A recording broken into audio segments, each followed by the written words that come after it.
Ang aton nga istoryahanay is crispy, also known as garagumo o kun mahagpok nga istoryahanay.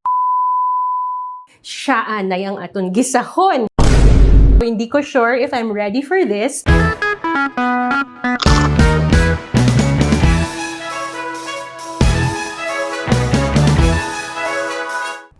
Good day everyone and welcome to NQA Crispy Conversations.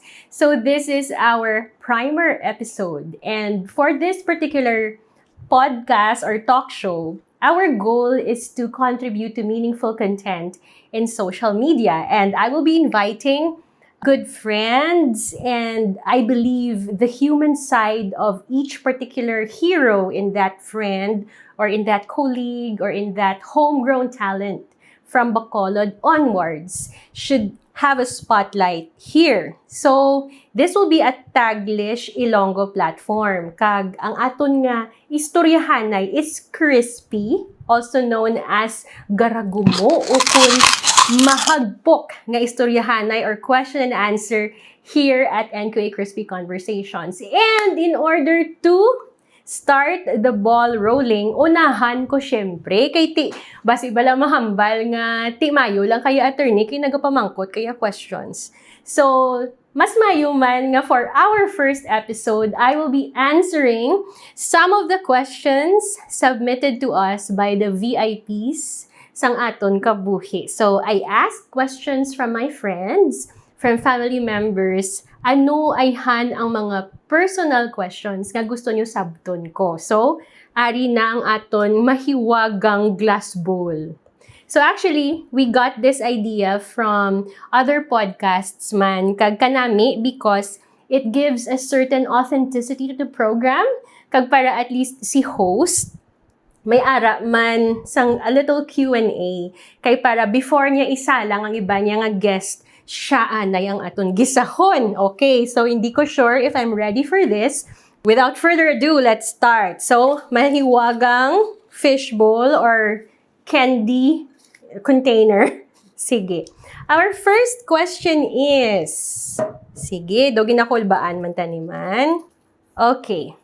Oy, grabe. Para giniguro sa environmentalist in me, do we stand a chance in saving the environment? So, as I said, ang ginpangayuan, tas ang mga personal questions, mga nakakilala gid sa akon. So, kabalugin na sila nga one of my greatest advocacies or passions is about the environment. In fact, ang office or ang NQA law firm has a particular department or particular initiative which we call CER or Corporate Environmental Responsibility. Hindi bala CSR na siya usually, pero sa aton, we call it CER.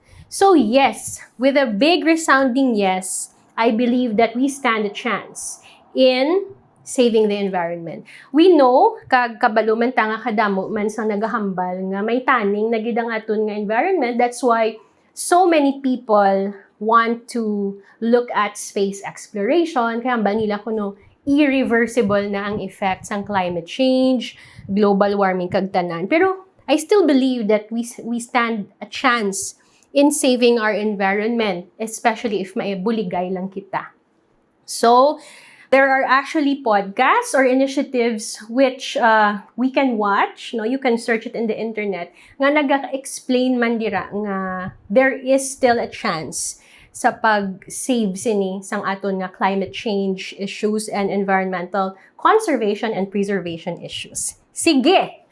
Question number 2 sa aton mahiwagang glass candy container. Sige. What is one thing that traveling has taught you about life? Baw, kainchindi, kung kakilala, gini siya sa akon, kay ako palalagaw gid ko. So traveling has actually taught me that we cannot really just look at our particular person, situation, or place with a single perspective. So it has taught me that all things have beauty in their own respect. So, ang akon gid nga gaka-appreciate whenever I travel, I like calling it culture watching. I appreciate the food, the sceneries.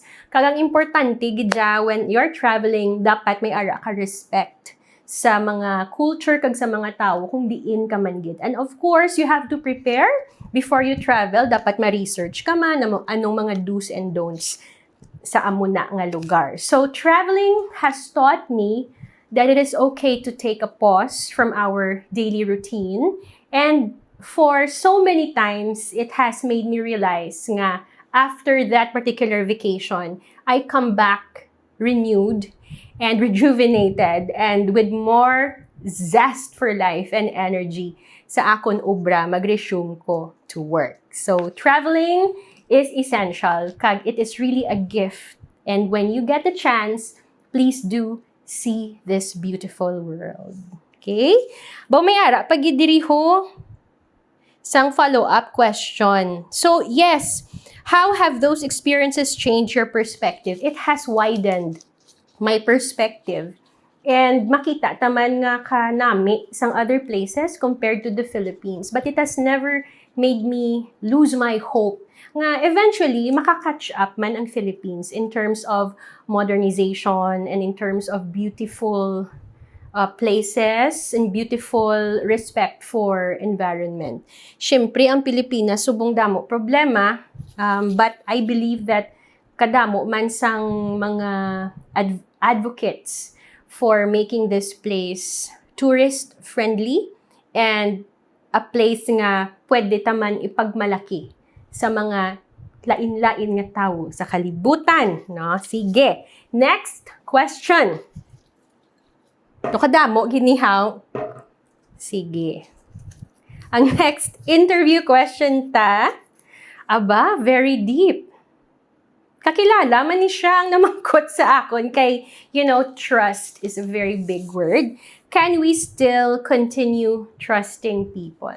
Well, in the light of the recent happenings nga kadamo sang kakalatabo, there is actually reason for sometimes feeling hopeless and feeling praning nga ti mag-amo ni ma-paranoid na lang kita kay doon di man ni masaligan ng mga tao sa palibot ta. But to answer this question, I believe that yes, we should still trust people with proper safeguards, of course. So, in our lives and in the way we maghalubilo, tabala, we have to turn on our sensitivities and may ara, siyang ginatawag na gut feel. So, okay, gidya magsalig sa tao because no man is an island, hindi bala? But we have to be very circumspect in the way we give ourselves to people. Kung may ma-feel ka sa gut feel mo sa isa ka environment, gando hindi nami, listen to your instinct because I believe that is the Lord also guiding you. So, mamati kagid sa imo nga inner feeling, inner gut feeling, kay most of the time, gina-protect niya ka na. So, yes, of course, there is still a beautiful purpose for trusting people because if you don't trust people, paano mo ma-enjoy ang life, di ba? Paano mo ma-experience ang life? But at the same time, put your proper safeguards because we are living in quite dangerous times. Kag kadamo, nagidsubong sa mga scam, kag sa mga many ways by which we can be cruel to each other. So trust, but with appropriate safeguards. And we call that in law diligence. So, dapat may ara ka. Diligence of a good father of a family. So, that is a legal concept. So, you take a look at it if maka-research ka mo. On to the next question. Ay, do kalaba ni How. What achievement are you proud of that most people never see? Not the awards or titles, but something deeply personal. Well, sa akon nga life, no, I just recently turned 40. I'm going 41 this September. I think one of the biggest achievements gid kag ginahambal ko gid niya especially sa amon nga God's Word when we do that in our office every Monday, ga Bible study kami kag God's Word. I'm very proud to say that I'm a good daughter. So ako lang ang only child kay mama kag kay papa and I'm proud to say nga halin sang gamay ko hasta subong, mayo man ko nga daughter sa ila. So that is something I'm really, really proud of. Wala ako nagpasaway, kag nag-try gid ko sang best ko to honor my mother and my father. Despite all the challenges that we have been through, I believe honoring our parents is one of the most important commandments of the Lord. So, proud to be a good daughter. Kabay pa nga hindi pag-contradict ni mama kag ni papa, makita ni nila. Di ba ma, pa, mayo magid ko nga daughter, ko gapasaway. So, yeah, that is, I think, one of the most meaningful achievements nga may ara ko sa amo ni nga life. More than just the awards. Things that really matter. Okay, number 7 question. Not necessarily number 7, pero ariho, may number 7, pag-cut out nila. What keeps you motivated when things do not go according to plan? Well, there are so many things in life that do not go according to plan. So what keeps me motivated is going back really to, if it's a particular person we are talking about that has disappointed us, gabalik gid ko sa default nga paglantaw, nga kada tawo may good heart man gid a. So, if you have that particular person in your life, I believe hindi mo man na siya pagpasulod sa life mo kung wala man siya sang ginpakita nga kaayo sa imo. So, if something happens not according to plan, we get to forgive people, we get to forgive circumstances because we are not actually entitled to anything. This life is a gift and we have to be kind to each other. Kay tungod nga wala man ta kabalo anong mga gira nga ginapakigbato sang kada isa. So when we meet each other, no, especially also sa office, syempre being a lawyer is a highly toxic job. Inherently, it is adversarial. So ako mismo, even mag-deal ko sa akon nga clients and akon nga staff, I see to it nga gina-broaden ko gid ang akon perspective, kag ginapaminsar ko gid di ini siya ay hanhalin, ano ay hanang i-experience before ko siya na-meet subong. So if you have a greater perspective, a greater consideration for the people around you, and knowing that the world does not revolve around you, you will have a kinder heart and a more accepting attitude if things don't go your way. So in essence, siguro, just treat every day and everything as a blessing, undeserved blessing from God. And from there, the rest will follow. You will become more grateful. You will become more forgiving, not only to other people, but most especially to yourself. Tukadamo pa ni. Sige. Oh. One more question from the Mahiwagang Tambiolo. Well, is there hope for the Philippines? I would say yes. Hope for me is one of the most important virtues. It is a stubborn virtue nga ti maano na lang tabiayhan kung wala ta pag-asa or hope. So regardless of the challenges, I think hope is a very important virtue. If you do not cling to the value or the virtue of hope, then all else will become dark, I think. So if I am asked if there is hope for the Philippines, yes. Habang may buhay, may pag-asa. Habang ginapabugtaw ka pa sang Ginoo, pwede ka pagidya ka, go, go, go, no? So, may ara gidya, may hope gidya ang Philippines, and we just have to trust the timing of God and His workings in the destiny of the Philippines. So, we watch the news, we get frustrated, we get angry at times, we get proud, we get good or bad news, whatever it is. We are entitled to our reaction, but at the end of the day, I believe nga may hope gidya. So if we look at history, there's so many times it's just a cycle, kumbaga, of the highs and the lows. So if we've survived in the past, I'm sure there will still be a brighter future, even if medyo makulimlim subong because of the many problems we are facing. But someday, good leaders from the younger generation will definitely rise. Let's just continue to hope and pray and participate within our spheres of control. So, madula na siya ang hope if we become apathetic or indifferent, if we stop trying altogether. So, may ara, gidya hope for as long as we don't give up. Loving our country. Okay, next one. Okay, why did you decide to evolve the NQA Law Channel into NQA Crispy Conversations? So, I think before, na-explain naman na namon nga, we started from a simple law channel nga nag-explain kami. Our first episode was last December 2025 where we sort of talked about holiday utang. And then, kadamo man sang next episodes, and then we've For so many times we wanted to stop kay kakapoy man kasako man nga daan sang aton nga subong mga legal practice subong, but of course we would like to really emphasize that ang aton nga advocacy is really for information dissemination. So nagkaroon, or we had the NQA Law Channel because gina-anticipate namon nga from the many current events or many relevant daily issues. Kadamo sa mga butang nga gusto pa mangkuton sa mga tawo. Pero most of them hindi man maka-participate sa mga free legal clinics, wala man sila chimpo magkadto sa PAW, o kung wala man gid sila resources to pay a lawyer.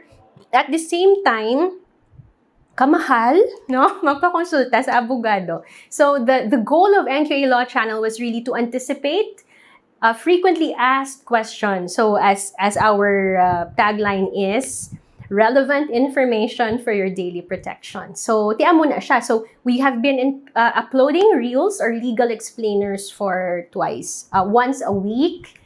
And tiamo na from December all the way now. We're filming this June 2026. Doon na-realize namon nga for the many times we wanted to stop, kadamo sang ga-encourage nga hindi padayon na because gapamatik kami. So, we are doing this for all of you who have not stopped giving us affirmation and who have encouraged us to go on. Para may ara man platform ang True Bacolod nun in a format like this, nga may ara ta explainers, kag may ara man kita jutay nga talk show feature or podcast feature. So we wanted to elevate it because gusto man namon mag-contribute into meaningful content sa aton social media.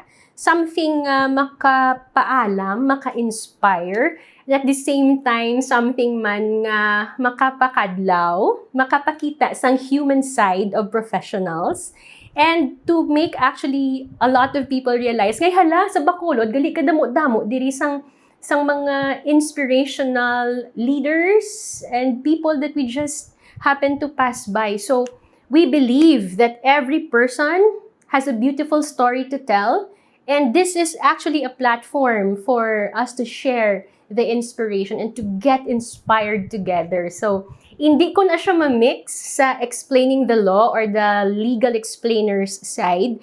So we wanted to have a separate venue, which is this Crispy Conversations talk show. So, nga crispy, kaya syempre dapat ang istoryahan ay mahagbo kagarago mo. So, we want to see the human side of our leaders here in Bacolod, people with a lot of inspirational stories to tell.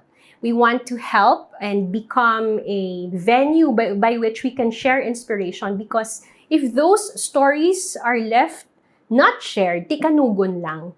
Kag we never know if for a particular screen tap or screen scrolling, someone in dire need of that particular inspiration, amo to galing makasalbar sa iya at that moment. So if we only have that achievement, then we're good. So amo lang ginayang amon gusto nga maka-spread inspiration, nga maka-spread light, especially during these times nga daw medyo ka-anxious, medyo may kadulom sa mga recent happenings. So amo ginaya nga on top of the legal explainers, we want to have a little talk show or a little podcast on the side. Okay? Okay, at this stage of your life, what does success mean to you? Well, at this stage, you get to realize that success actually is not defined by the actual awards, by your bank account, or or by adulation from people around you. At the end of the day, for me, success is a good night's sleep. Success is peace of mind and peace in the heart, genuine fulfillment. Amo gina siya ya. So it may sound so motherhood, but ask a lot of people who actually have softly landed from the very, very fast-paced professional mode sang ila life. All of us nga makabati sang ila stories, makarealize nga, ay hala, simple mananggali ang true success in life. Anhon mo na ang awards mo, anhon mo na ang kwarta mo, anhon mo na ang imo nga mga bank account, millions, billions, kung wala ka sang katawhayan at the end of the day. Nga makahambal ka bala before ka mag-sleep, well done, or okay, may peace ko sa akon mind and akon heart. That for me is true success, especially realizing na-fulfill mo kabay pa ang purpose sang Ginoo nga agin tuga ya ka in the first place. Siya, so we're about to finish. Okay, pila na lang? 4 na lang. Iko damo, giniyas ang questions, how? Sige. What warning, advice, or encouragement would you give to yourself back in the days? Uy, grabe, sinuni siya man. If you could go back and talk to your younger self on the day you entered law school, what would you tell her? Do compound question ni how? Sige, unahon ta ang ano ang advice ko sa younger self ko. I think I would still say nga, padayon lang, when the challenges come, just keep on pressing because there will be better days. Kag always ginahamba ko gid, there is no substitute for hard work, no? Even when through law school, through med school, even in the law practice, there will definitely be hard days. Ang ginahambal ko na gani per me, sa cycle sang life, it's either gapagwa ka sa problema, ara ka sa problema, or gapakadto ka sa isa naman ka problema. Budlay na akong wala problema, kay basi, nagpahuway ka na, ara ka nagali sa langit, kay wala na problema, no? So, budlay man na siya. So, I would say to my younger self, not to give up, to keep on pressing, because better days will definitely be ahead. And for those who are aspiring to become lawyers, I would say to myself as I enter law school, study, tuon gid. Make every day a preparation for the bar exams because, as they say, you will never be really fully prepared for the bar. And know yourself. Know yourself gid, how you study, ano ang imo nga feeling best way to retain, and keep your notes because keep everything clean and neat.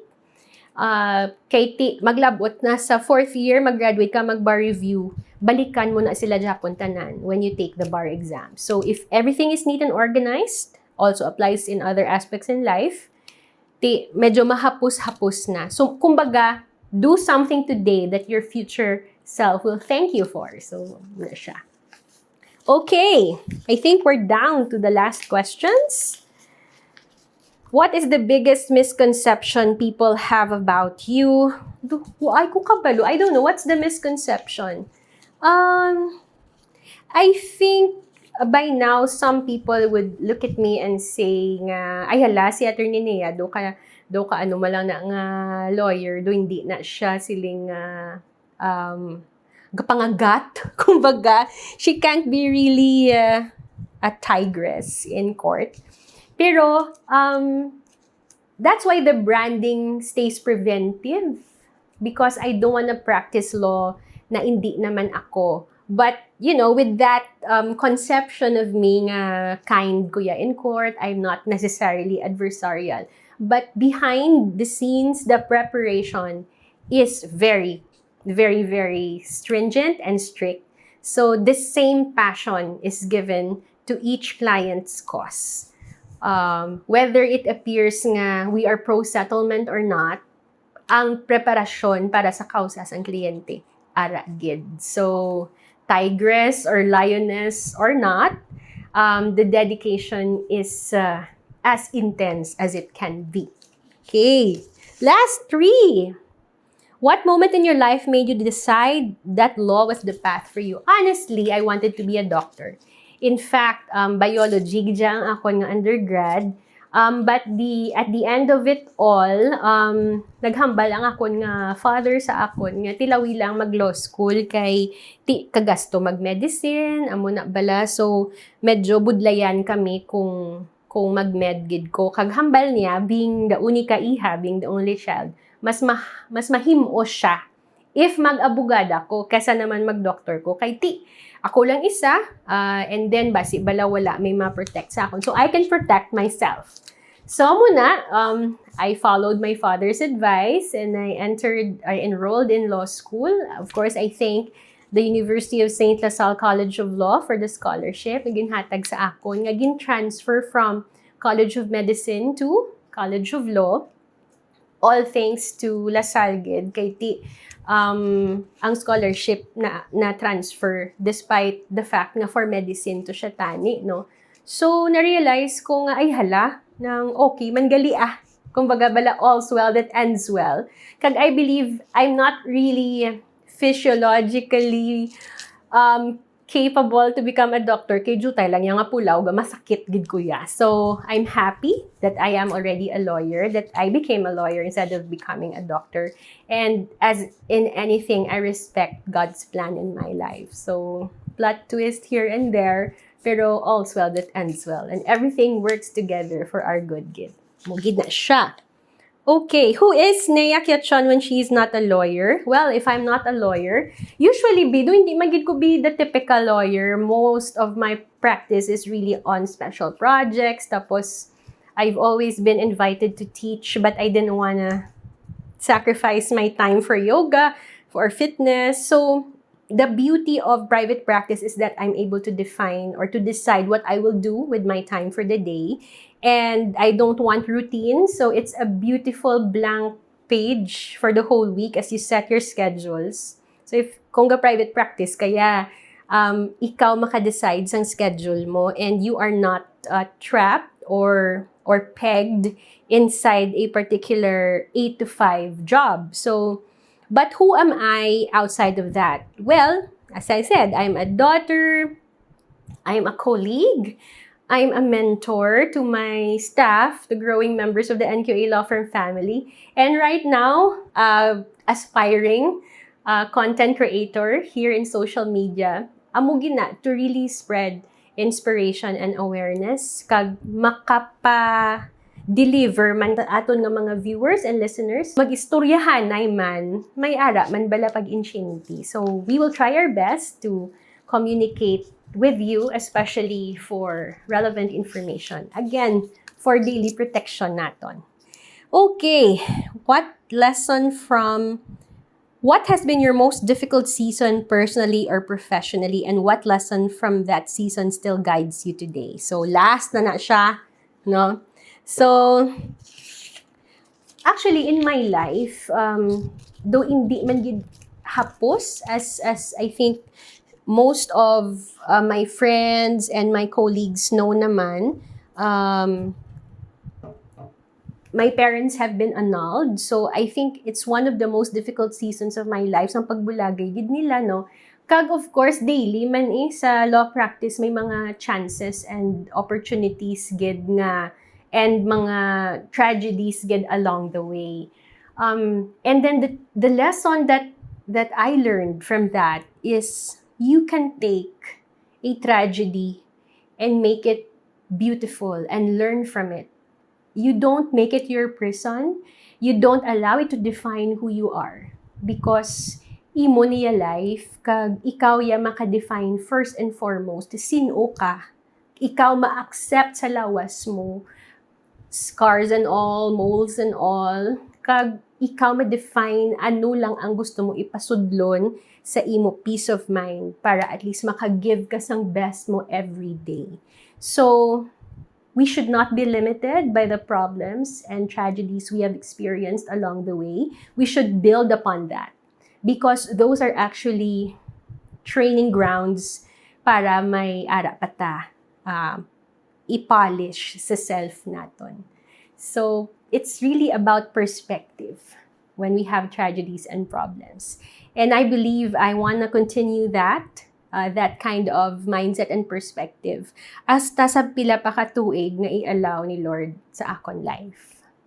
So there we have it. That's the naubos ko man gid siya. Thank you very much for sharing this first ever episode at NQA Crispy Conversations with me. And since nauna ko na interview ang akon lawas, pwede na ko ka-engage with more crispy talks with our future guests. Thank you very much for your time, everyone, and see you in our next episode only here at NQA Crispy Conversations.